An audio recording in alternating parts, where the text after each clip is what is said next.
Moving to 2020, question number 3. Distinguish between a price flow and a price ceiling. We did this, right? Did we do this in a previous paper? Price flow, price ceiling. Remember 2 paragraphs we wrote? Price flow benefit the producer, set above the equilibrium, creates an excess supply. Can someone tell me which paper did we do that? For those who will watch the YouTube video, skip all the things and come to this directly. And someone tell me which year, which paper, which number. We did. I clearly remember I wrote 2 paragraphs, 2015 where I gave you all the points. Question number 2, subsection number 2. Okay. So for those who will be watching the YouTube video at one point, or for those in the class right now who has no idea, go back to the YouTube video 2014, question 2, subsection 3, right?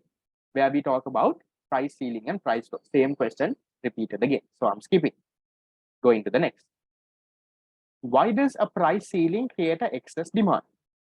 Explain your answer using a diagram. Very simple, guys. Okay. So what should you explain? So in your diagram, okay, you explain this, right? So you draw a diagram. Say that, right? I'll dictate the answer. So you say a price ceiling is set below the equilibrium price. As a result of this price ceiling being set, the quantity demanded increases. So earlier at equilibrium, it's this much, QD increases. And also the supplier is demotivated, law of supply. What happens? Quantity supply decreases. Given that the quantity demanded is higher than the quantity supplied in a price ceiling, what do you have? You have a excess demand in the market. That is all that you have to explain. There is nothing big. So you will get around 2 marks for a diagram, 2 marks for the explanation. What is the explanation? The explanation should say a price ceiling is set below the equilibrium price. As a result of this, according to the law of demand, when the price goes down, QD will increase. And according to the law of supply, when the price goes down, QS will fall. So given that QD increases and QS falls, now the demand is more than the supply. So that in your diagram also, you can say Q1, Q2, nicely show that in the diagram and say, look here, now there is an excess demand of this much. That's all that you have to explain, guys. There is kind of questions, even though it might look hard, these are very easy. So for these questions, you have to write and practice. So draw the diagram, write a nice paragraph, compare your answer with the past paper, see where what you didn't write, and then practice something like this. You get very simple things. So they can ask you same question, they can change in your year, and they can say, explain why does a price flow create an excess supply for a good. So if you have written a nice answer for this, you can replicate the same thing, the opposite for that. So have those in mind. Going to the next. Why does a producer surplus create a deadweight loss? Illustrate your answer using an appropriate diagram. So this what you have to do is, remember in my theory class and all, how I explain deadweight loss. I say consumer surplus before is this much, now it is this much. So consumer surplus changes by this much. Produce surplus before is this much, now this much, it changes by this much. Government expenditure is this much. So therefore the deadweight loss is like this. That is what you have to explain. So what you can do, guys, is you can put letters in your diagram, right? So how do you explain this? You can show this, right? Now, what is deadweight loss, guys? Deadweight loss is where someone is spending something, no one is getting the benefit of it, right? It's like a loss thing. So how does that happen? So you can say when there is a subsidy, what happens? Supply curve shifts to the right. This is the equilibrium price before. This is the equilibrium price after. Okay. How do you find the subsidy area? From your new equilibrium, you draw a line to your old supply curve, connect it to the price axis. So this black area is your total subsidy area. And then you can put some letters, guys. Put A, B, C, D, E, F, G, H, I, J, K. Do all of that. And then your answer format can be the consumer surplus before. Guys, can you quickly give me letters? I don't know if it's clear. Consumer surplus before, right? You put letters and practice and give the consumer surplus after. And then say the change in consumer surplus. So consumer surplus before, according to my example A and B, after is A, B, D, E, F. My letters are not very clear, but that's the consumer surplus after. So then you can say consumer surplus has changed by D, E, and F. Do the same thing for producer surplus. Give producer surplus before, give producer surplus after. Okay. And then give the change in producer surplus. And then finally, give the area for government expenditure. So if you look at this, how is the deadweight loss created, guys? According to this, can you tell me the change in consumer surplus is, the change in consumer surplus is what? Plus D plus E plus F. Consumer surplus earlier is A and B. Now it is A, B, D, E, F. Guys, I'm hoping you all know that in subsidies. Right? It's a past paper class, so I'm assuming you all know your theory. Then the change in producer surplus is earlier H and D, now B, C, H and D. So producer surplus is plus B plus C. Then what is the government expenditure? The government expenditure is, government is spending. So I will say minus B, minus C, minus D, minus E, minus F, and minus G. So because of a subsidy, what happened? Consumer surplus increased by this much, producer surplus increased by this much, government actually lost. So government's expenditure was this much. So if you net off these guys, right? If you cancel the pluses and the minuses, you will get the deadweight loss. Look at this nicely. So if you cancel the pluses and the minuses, let me cancel the plus and the minus here. Okay. Plus D, right? Plus D cut off with the minus D. Plus E cut off with the minus E. So government is spending E, consumer is getting that E.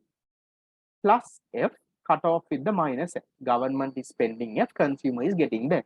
So not loss. Then government is spending B minus B, consumer is getting the B. No problem at all. Government is spending C, consumer is getting the C. No problem at all. But if you look at it, this area of G, government is spending, no one is getting. That is this area, right? In my diagram, I'll try to highlight this area that I'm highlighting in blue. Government is spending that, no one is getting the benefit of it. That is what you call the deadweight loss.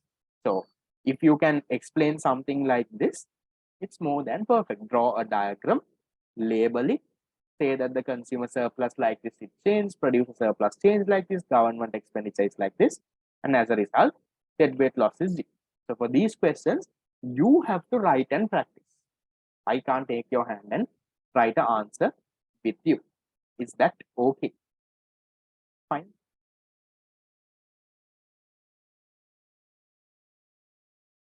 Same thing you can get.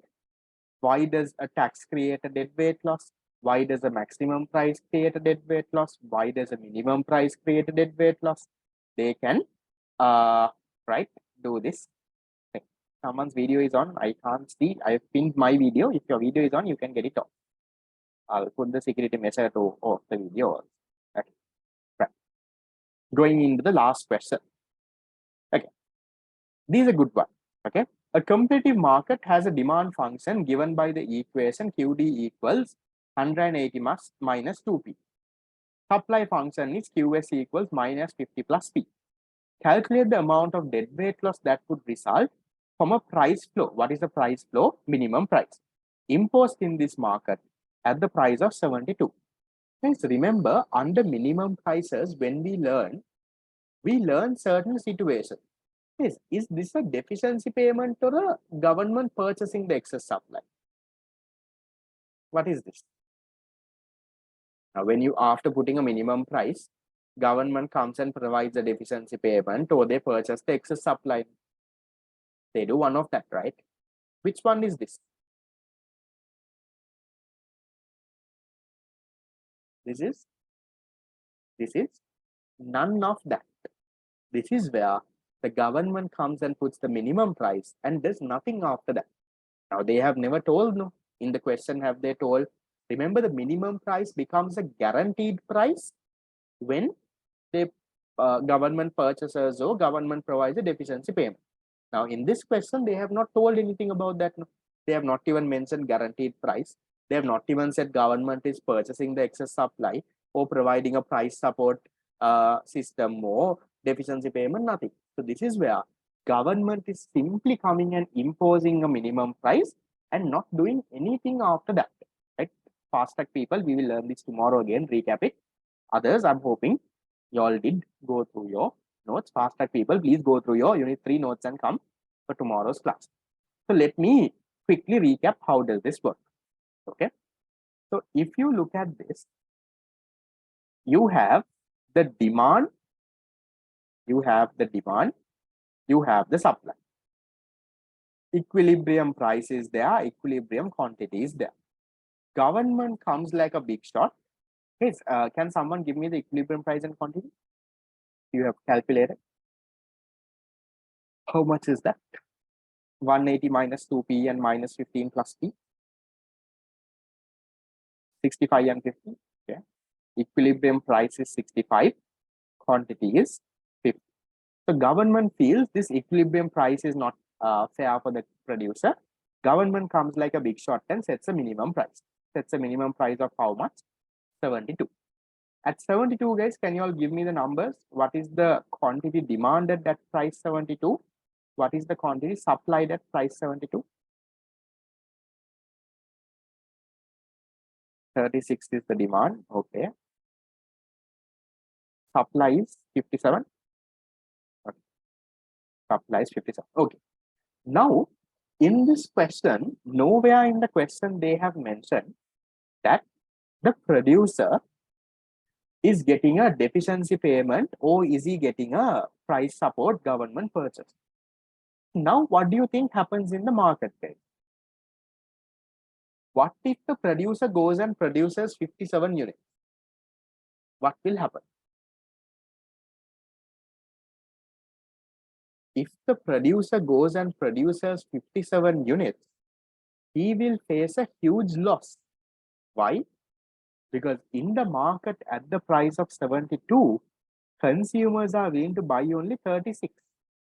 So if he goes like a big shot and produces 57, this entire set, he will not be able to sell. He will face a huge loss because government has not promised to purchase the excess supply also. Government has not even said they are giving a deficiency payment. So like a big shot, if he goes and supplies 57, what happens? He will face a huge loss.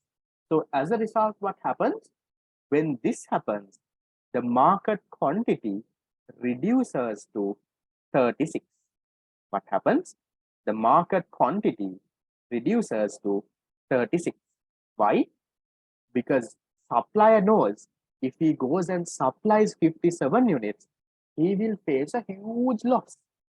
Right? He can't recover from that because consumer is only buying 36. Government also didn't say they will buy the excess supply. Government didn't say they will provide deficiency payment also.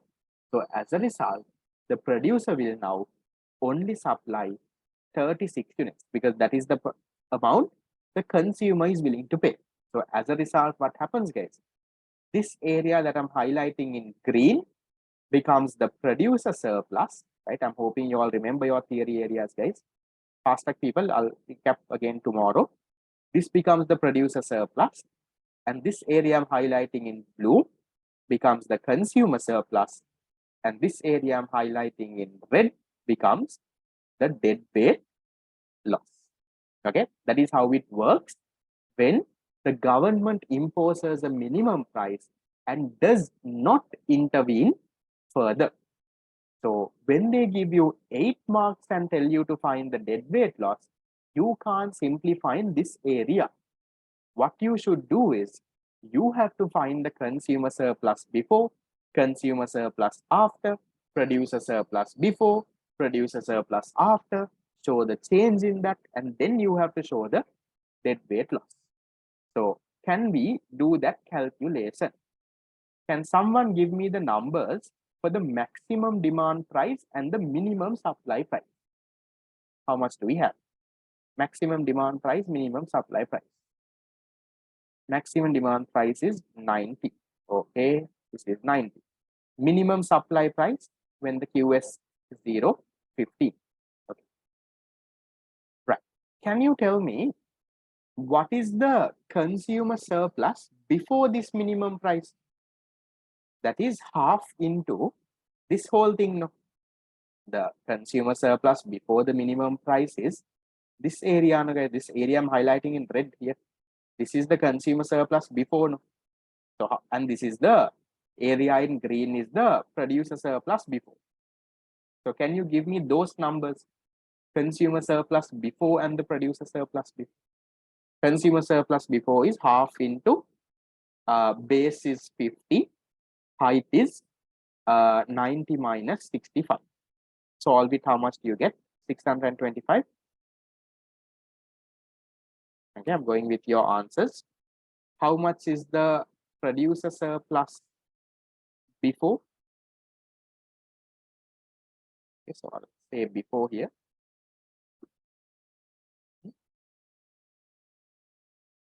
Before. PS before is half into 50 into 65 minus 15. 65 minus 50. How much is that? That is equal to 1 to 50. No, 1 to 50. Then what is the consumer surplus and producer surplus after? Consumer surplus after is this small blue shaded area there, the small triangle. So can you give me the numbers for those? Consumer surplus after the minimum price, that is half into base is 36, height is 90 minus 72. How much is that? That is 324. Right. What is the producer surplus after? Now, producer surplus after is the area of a trapezium. How do you find the area of trapezium? Now, for this, you will have to know this price, guys. Otherwise, you can't do it, right? So, how much is this price? Which price? This price over here. When the supply is 36, what is the price? This one over here. What is the price there? When the supply is 36.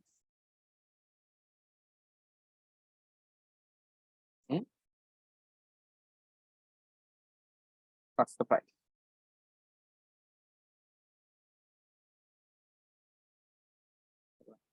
Ooh, equilibrium. Okay, the equilibrium price you all said was 60. Yeah. What's the price here, guys? How do we find that? Because remember now, how to find the area of that of this green color trapezium like area? You have to know this, right? I don't think you can find it without knowing that. So how do you find the price over here, guys? So you substitute 36 to the quantity supplied equation. So 36 equals minus 15 plus P. And you find how much is P. So you move things around, you get P is equal to 51. Okay. So how do you find the area of a trapezium? Half into, right? The addition of the two distances. How much is the addition of the two distances? So in other words, the two distances divided by 2 is the height. Okay, we'll not say half into. Why is my this one not getting selected? So you can say, how do you get this, guys? That is, can you tell me the two heights, guys? 72 minus 15 is one height, right? How do you find the area of a trapezium? You take the two heights, the two parallel heights, divide by 2, multiplied by the perpendicular distance. So what are the two heights? 72 minus 15 is one height, right? Let me show that in a diagram. This is one height. This is one height, right? So what are the two heights? So 72 minus 15 is 72, 62, 57. What is the other height? 72 minus 51, that is 21. So this one divided by 2. this one divided by 2 multiplied by what? Multiplied by 36.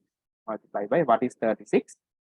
Because I'm hoping you all remember your maths, right? 36 is this perpendicular distance.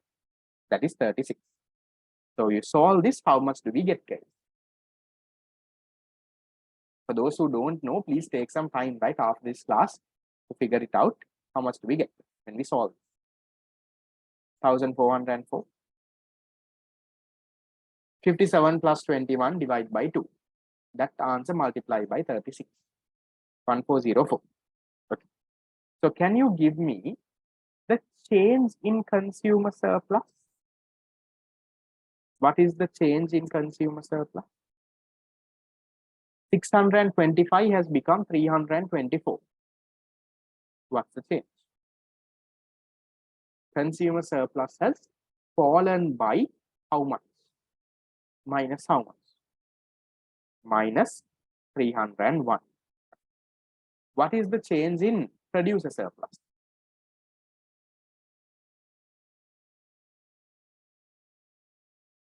Change in producer surplus 1250 has become 1404. It has increased by 154. Okay. Is there any government expenditure here? Is there any government expenditure? No, right? Government is not buying anything. So simply using this change in consumer surplus and change in producer surplus, you can get your dead weight loss. So your dead weight loss will equal to consumer has lost 301, producer has gained 152. So what is the net effect? Total loss is how much? Consumer lost 301, consumer gained 154, minus 301 plus 154. How much is that? Dead weight loss? 147. So this is your, don't say minus, it's a loss, no. So you can just say 147. There's a loss of 147. Clear? Loss is 147. You can give in like that. Okay.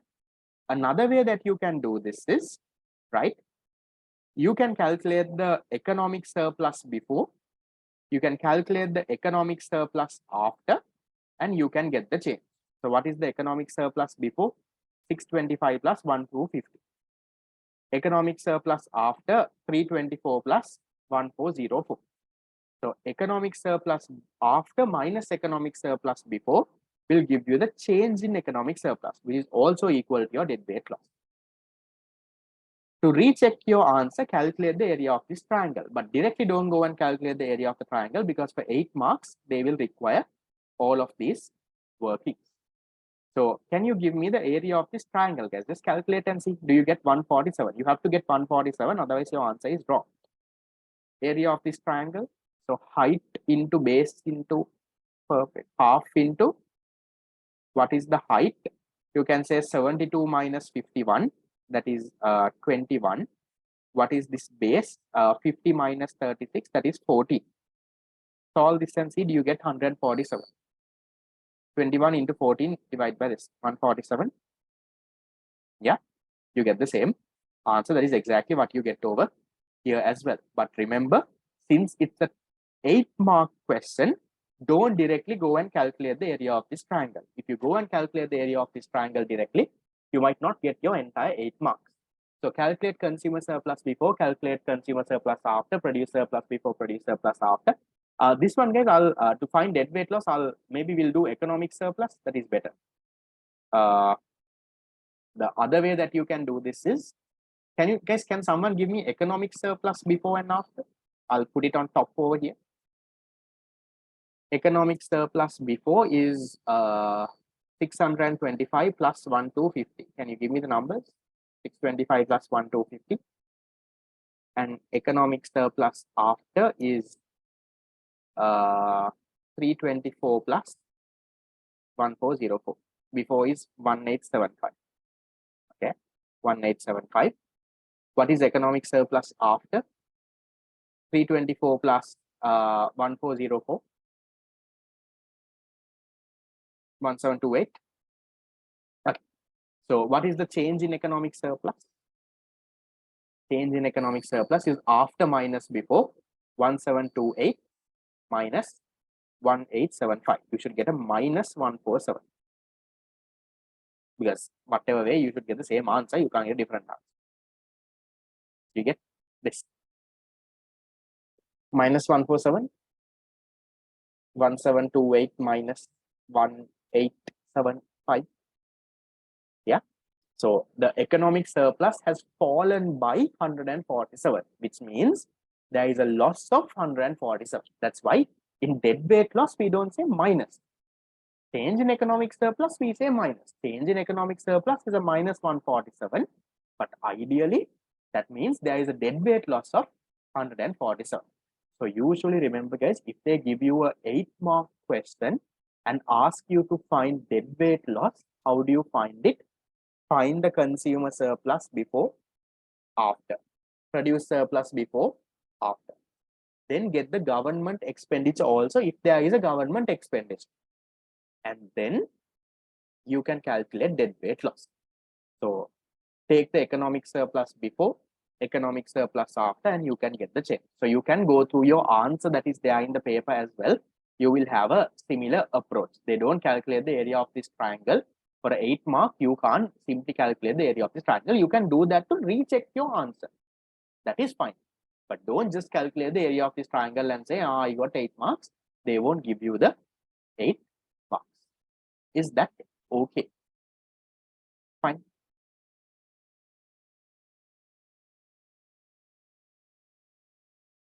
How many of you got this correct?